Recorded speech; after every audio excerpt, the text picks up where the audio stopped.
ओम नमो भगवते वासुदेवाय नमः।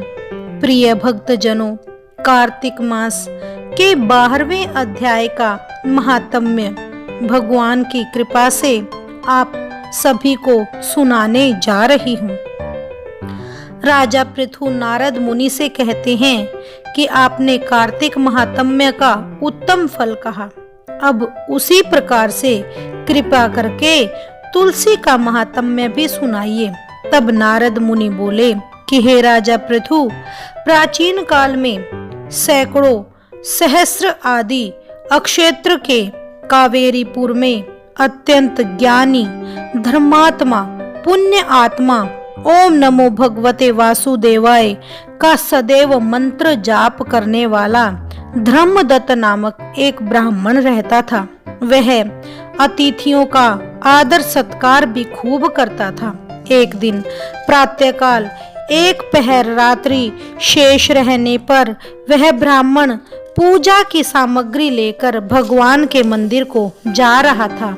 इतने में उसने सामने से आती हुई एक अत्यंत भयंकर राक्षसी को देख लिया।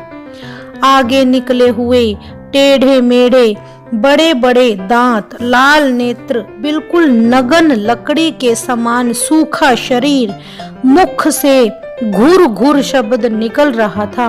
ऐसी भयंकर राक्षसी को देखकर धर्मदत्त ने अपने हाथ में लिए हुए तुलसी मिश्रित जल को उस पर फेंक दिया। जल पड़ते ही उस राक्षसी के समस्त पाप दूर हो गए और वह हाथ जोड़कर धर्मदत्त के पैरों पर गिर पड़ी।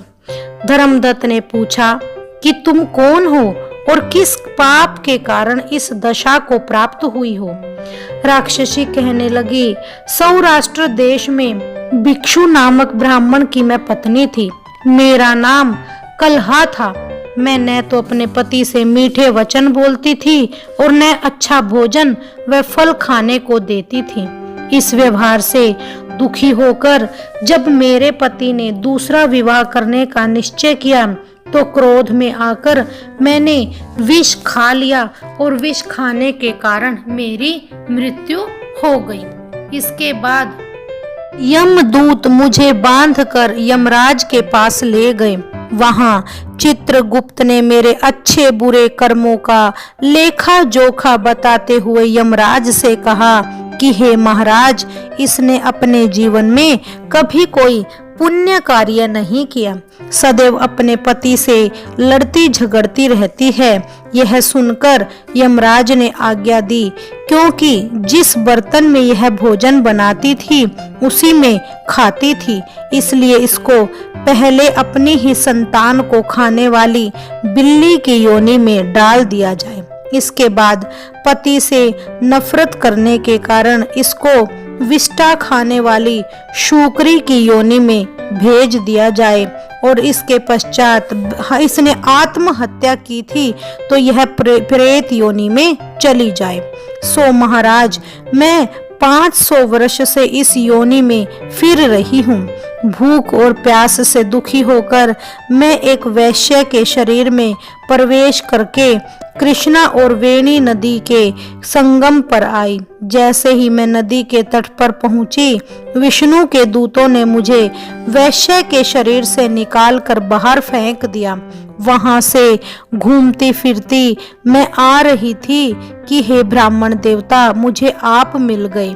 आपने मुझ पर तुलसी से मिश्रित जल मुझ पर फेंका है और उससे मेरे संपूर्ण पाप नष्ट हो गए हैं। अब कृपा करके बताइए कि मेरा उद्धार कैसे होगा। तब धर्मदत्त ने कहा, तुमको देखकर मुझे बहुत दुख हुआ है। मैं जानता हूँ कि तीर्थ, व्रत, दान आदि अच्छे कर्म प्रेत योनि में नहीं हो सकते।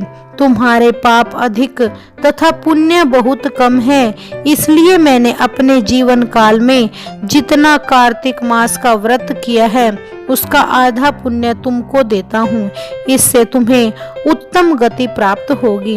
इसके पश्चात ब्राह्मण ने ज्यों ही ओम नमो भगवते वासुदेवाय मंत्र पढ़ते हुए तुलसी मिश्रित जल से उसका अभिषेक किया तो वह राक्षसी प्रेत योनि से मुक्ति पा करके अग्नि के समान दिव्य शरीर धारण करके लक्ष्मी के समान रूपवती हो गई।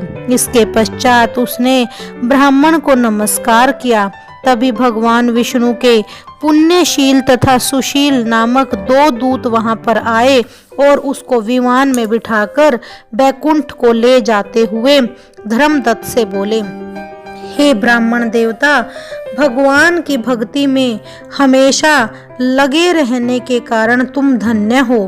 तुम्हारे द्वारा कार्तिक मास के व्रत का आधे पुण्य दिए जाने के कारण ही इसकी मुक्ति हुई है। इस कारण हे विप्र, हे ब्राह्मण देवता, कालांतर में तुम भी राजा के कुल में जन्म लेकर अंत में बैकुंठ धाम को प्राप्त करोगे। इस प्रकार 12वें अध्याय में ब्राह्मण के द्वारा उस राक्षसी को मुक्ति प्रदान की गई।